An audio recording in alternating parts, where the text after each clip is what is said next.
suis le CEO des infrastructures IT du groupe Société Générale. En fait, depuis 2009, au groupe Société Générale, il y a eu la création de ce qu'on appelle GTS, Global Technology Services. C'est le centre de services partagés interne au groupe pour tous les services d'infrastructure, que ce soit pour la banque d'investissement, la banque de détail en France ou la banque de détail à l'étranger, ainsi que les services financiers spécialisés. En fait, mon périmètre est sur les infrastructures et il y a une grosse consolidation au niveau des infrastructures. Donc ça, c'est un travail qu'on a commencé depuis, comme je disais tout à l'heure, depuis plusieurs années. Maintenant, nous sommes dans une phase avec une ambition à l'horizon 2020, plutôt pour une création d'une plateforme ouverte de services exposés en interne à ce stade et puis peut-être en externe plus tard. Quand on dit consolidation au niveau des infrastructures, ça peut être très large, consolidation des réseaux, des télécoms, des serveurs. Depuis à peu près 2014, on a lancé une initiative d'incubateur cloud, plutôt privé au départ. Donc aujourd'hui, on a dépassé le stade des 30-35 000 instances au niveau des serveurs virtualisés. On continue ce journey, cette route, avec une ambition de faire du cloud at scale. Et on croit à un monde de cloud hybride, donc largement privé, mais une partie également ouverte au public. Au fait, il y a beaucoup d'études autour des orchestrateurs. Vous voyez, sur le marché, il y a des guerres autour de ça. Il y a une place importante à prendre au milieu de cette plateforme.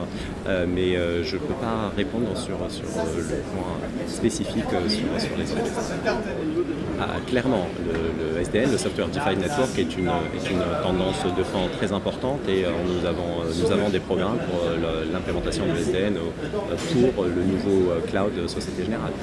Aujourd'hui, dans notre ambition, c'est d'avoir une sécurité transparente et by design.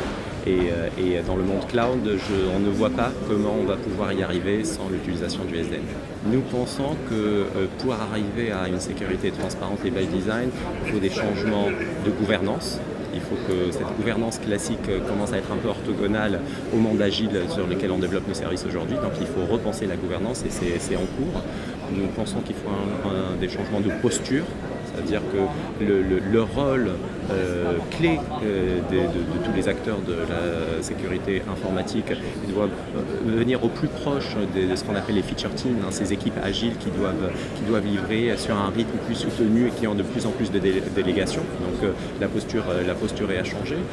Les compétences doivent changer, qu'elles soient soft ou hard. Aujourd'hui, même au niveau des infrastructures, nous voyons de plus en plus de développement.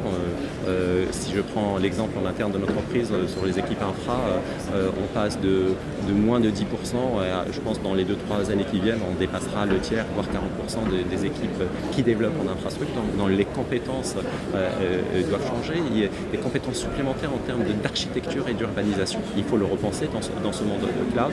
Et enfin, interagir avec l'écosystème externe pour arriver à Security as a Service, comment packager et exposer ces éléments. Nous sommes un grand groupe qui a une histoire et des sédimentations d'architecture et de solutions. Il n'y aura pas de Big Bang. Nous allons commencer à mettre du Software Defined Networks autour du monde cloud privé. À côté, au début, des solutions et des architectures historiques. Et petit à petit, on aura la migration pour essayer de profiter au maximum des avantages. La migration vers le cloud n'est pas une fin en soi. Ce qu'on cherche, c'est l'agilité, la scalabilité, la résilience, ainsi de suite. En fait, moi je pense dans tout ça, le maître mot, c'est l'automation. Et tout ce qui est automatisé, on espère au moins, sera plus simple en termes d'utilisation finale d'un côté, et en termes d'administration de l'autre. Beaucoup de métiers vont évoluer, c'est pour ça que nous avons des marches avec par exemple le partenaire des ressources humaines pour voir comment mieux gérer les emplois et les compétences et pour les orienter vers des métiers d'avenir. Il y aura des métiers qui petit à petit sont moins à l'ordre du jour et d'autres de métiers qui vont se créer. Le premier point, c'est le networking. Je pense qu'il faut être ouvert à l'écosystème, donc il faut garder les interactions avec tous les acteurs clés du marché.